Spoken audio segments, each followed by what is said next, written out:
Saya akan jelaskan karakter itu, ciri-cirinya seperti apa. Mungkin teman-teman bisa sesuaikan dengan bos teman-teman nih sekarang seperti apa. Kemudian juga tipsnya kurang lebih seperti apa gitu untuk menyesuaikan laporan kantor teman-teman dengan bos teman. Ini sama dengan kalau kita menulis novel atau menulis buku ya. Tetap ada yang namanya aturan ataupun adanya pola baku dalam sebuah nulis buku atau novel. Harus perhatikan target pembacanya siapa gitu. Kita beralih ke pembahasan gaya kepemimpinan sesuai dengan laporan yang kita buat gitu. Nah, yang pertama adalah gaya kepemimpinan visioner. Karakter dan gaya kepemimpinan visioner. Nah, visioner itu ciri-cirinya adalah dia fokus kepada inovasi gitu ya. Jadi pola pikirnya itu jangka panjang. Pokoknya dia inginnya semua laporan itu melihat ke depan, jangka panjang, dan inovasinya apa yang akan kita laporkan itu. Walaupun mungkin yang kita laporkan adalah laporan misalnya perkembangan produk baru, ataupun bahkan hanya laporan bulanan biasa aja, tapi tetap ngomongnya harus ada visi ke depan gitu. Walaupun kita cuma bicara perkembangan produk kita bulan kemarin gitu ya. Nah, jadi tipsnya adalah ya kita harus bicara inovasi, kita harus bicara jangka panjang gitu.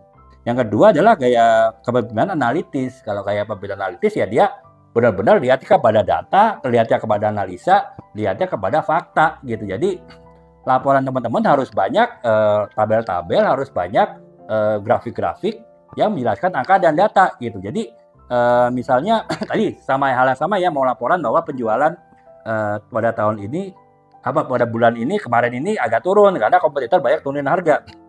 Dia akan minta data, kompetitor apa aja yang nurunin harga, harganya turunnya berapa persen. Turun harganya tuh mulai kapan? Kemudian kita mulai penurunan penjualannya tuh mulai kapan? Dan kemudian misalnya apakah penurunan harga tersebut dilakukan untuk semua varian produk yang sama, misalnya lotion.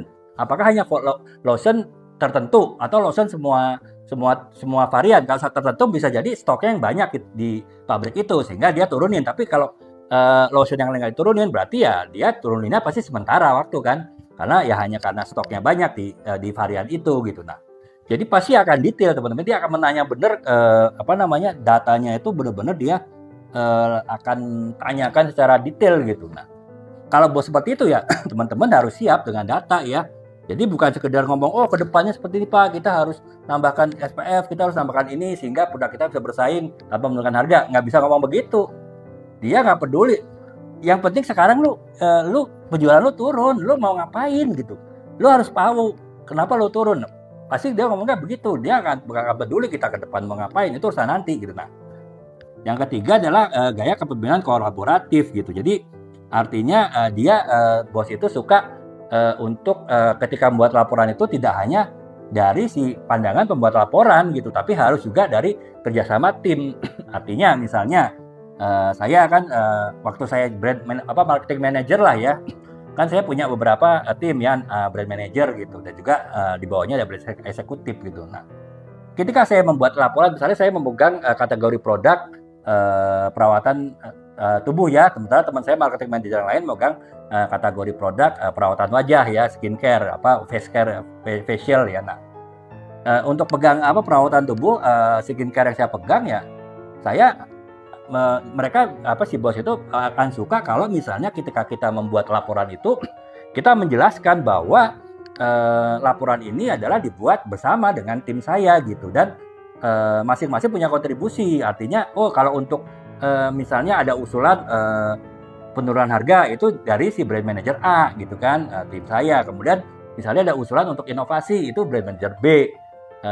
Kemudian dari usulan-usulan itulah kemudian saya usulkan ya kita jangan ikutin turun harga, kita juga inovasinya terbatas, tapi kita mungkin melakukan hal yang lain. Misalnya kita ningkatin iklan, itu kan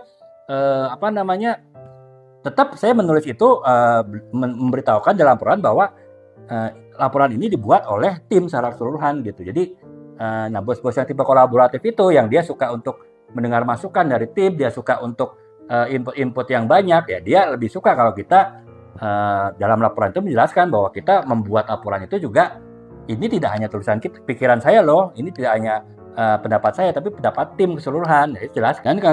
Ketiga ada kepemimpinan yang tegas. Kalau tegas itu ya tegas, sikap kuat, disiplin, kemudian juga teguh gitu.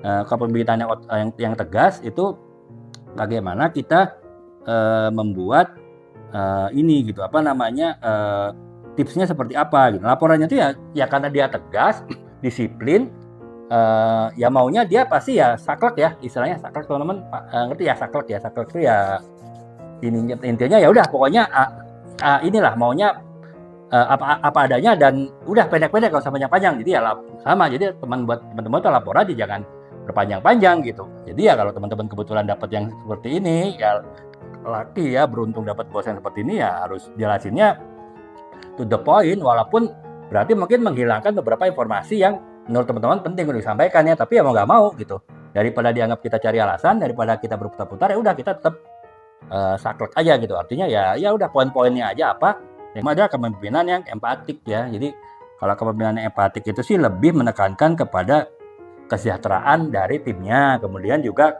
menekankan kepada hubungan interpersonal yang baik gitu. Jadi artinya dia ya istilahnya mungkin ya bos yang ramah, baik, tidak sombong, murah senyum, bos yang ini yang selalu membantu, selalu menolong ya, kurang lebih gitulah idealnya teman-teman ya gambarannya. Jadi ya bos-bos yang seperti itu. Nah kalau yang apa namanya tips seperti ini ya gitu ya, kita juga harus memperhatikan juga dalam buat laporan gitu. Artinya ya kita harus juga tunjukkan empati dalam buat laporan kita gitu. Misalnya laporan itu tadi penurunan penjualan, ya kita juga harus tunjukkan empati nih bahwa memang penjualan kita turun Pak, tapi tim sales kita sudah support Pak habis-habisan untuk untuk mendukung penjualan kita gitu. Kemudian tim pabrik kita pun juga sudah berusaha untuk mengirimkan barang tepat waktu sehingga si tokonya puas gitu, walaupun harga kita lebih mahal. Jadi harus menunjukkan secara empati bagaimana pengorbanan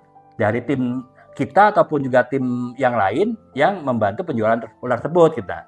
Dari situ kan kita menunjukkan bahwa ya nanti si bos itu biasanya ya dia tidak akan ya udahlah turun nggak apa-apa lah, bulan ini cuma turun 10%, yang penting semua sudah sudah satu padu nih untuk menaikkan penjualan kembali. Ya udah, yang penting gimana cara kamu besok bulan depan bisa naik lagi dengan tim yang sudah solid ini, dengan kamu bisa merangkul mereka semua. Nah itu pasti akan seperti itu kurang lebih ya teman-teman ya.